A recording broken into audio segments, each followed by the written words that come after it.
Don't look at me. I'm broken. I'm hurt. I'm scarred. I'm ugly. Bruised from my past. It's hard for me to look at myself in the mirror, even for one moment, without seeing the things that carelessly hurt me. Was it my husband?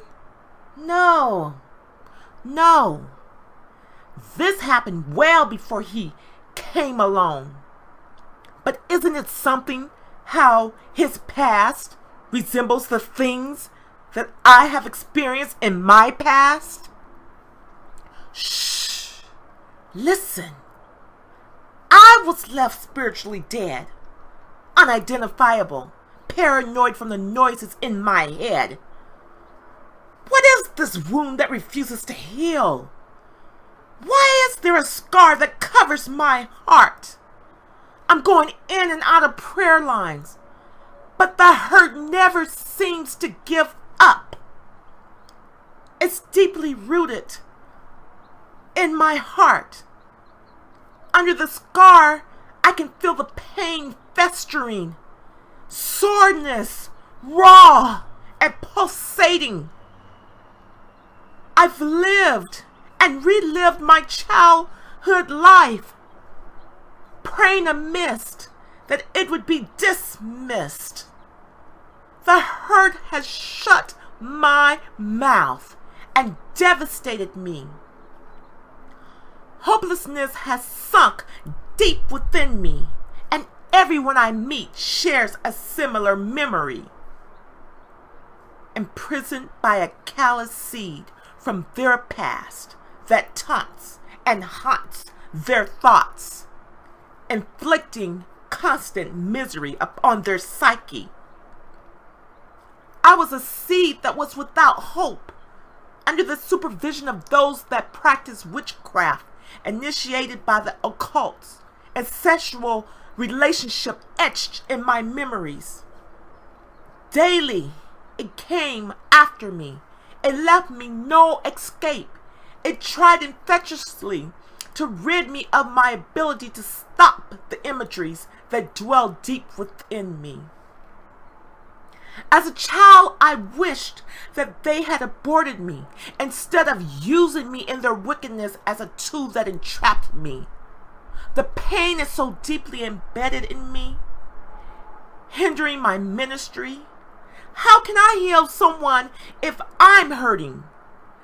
This pain is so deep in me, from the ones that raised me. Help!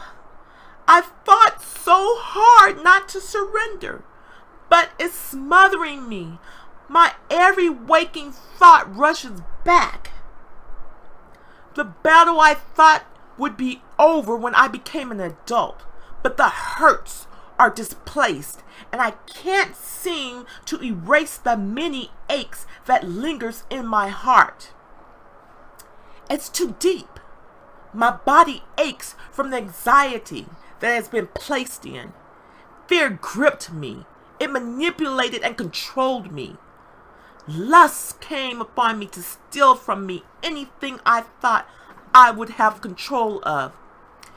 In my own rights, as much as I hated the sin that had been cast upon me in its fullness, I hesitated on committing. My flesh was aimed on permitting repetitions of the hidden violation that I had experienced. Subconsciously, I felt condemned. I thought that those days had come and gone. Nevertheless, the aches kept intensifying the role of perversion through me. In my strength, I tried to resist it, but the overpowering strength of the familiarity consumed me. My body seemed to be constricted, as if someone had placed it in a jar. As I outgrew the size of the jar, the pain became excruciating, unbearable. My body went into shock from being contained and restricted to its limited surroundings. In my mind, the size of the jar remained the same. The tension of being placed in such a constricted environment caused me to become immobile and filled with pain. My body, after being constricted and contained for so long, ached longer after the pain had gone. Unforgiveness served my nerves, and anxiety played its part to paralyze me. My body reluctantly reacts to what it was exposed to. Hopelessness sank deep inside of me. Anger suppressed my body. My body is not able to take the anxiety level that it's been placed in. Anxiety has literally taken over my body, causing it to be reactive and inactive to life callousness. Like a suitcase that is overloaded, my vessel felt like it was ready to burst from the seams that bulged. My body had matured. Nevertheless, spiritually, I had digressed back into a state of remission. In the true state of my mind that I was in, I didn't know how to deal with my past. So my past dealt with me every day, leaving me worse than the day before. No longer could I pack in my emotions. No longer could I leave them inside. It was simply out of my control.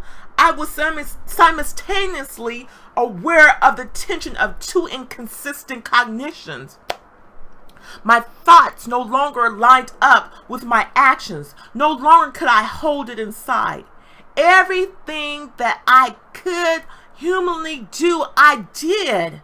Retracted, reflected on what could have been done if anyone cared for me. I inferred, observing my behavior as if someone was watching me. Oh God, I cried. Where? Where were those who were supposed to protect me? So caught up in their issues, they violated me emotionally, physically, and spiritually. Now darkness has covered me. Ugliness is all I see. Sacrifice to idolatry. Delivered from my mother's womb into evil disharmony. The spirit of this world desperately tried to destroy me. Frightened at all wits' end, not to perceive what I had seen through the night, startlingly gaze staring at me from the corner of my bedroom. The dead I could see everywhere. Was it an illusion? I dare ask, for the task was beyond that of the present that I felt. The shelter that was supposed to keep the storm from hurting me was caught up and swept up in a wind from the enemy, leaving me helplessly open for all of hell to engage me. As an abandoned child, as a child abandoned by an overseer, I was left. Hey, Jesus ransomed me from hell's open doors. He put fear of who he was in my heart and a song of praise on my lips. The Lord is a father to his children, tender and compassionate to those who fear him. When my parents forsook me, he picked me up and taught me his ways.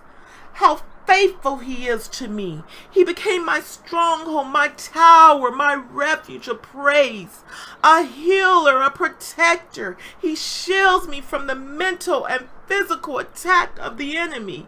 He's everything to me. Oh God, you saved me from the lust of evil things. You gave me a heart not to participate in acts of wickedness. You no longer let me share in the delicacies of those who do evil. I bless your holy name.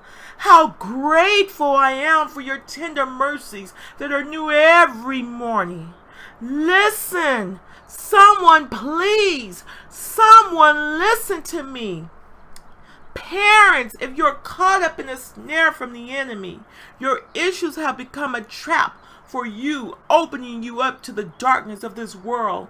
Hell is engaging on stealing your seed and reaping havoc on them for all eternity.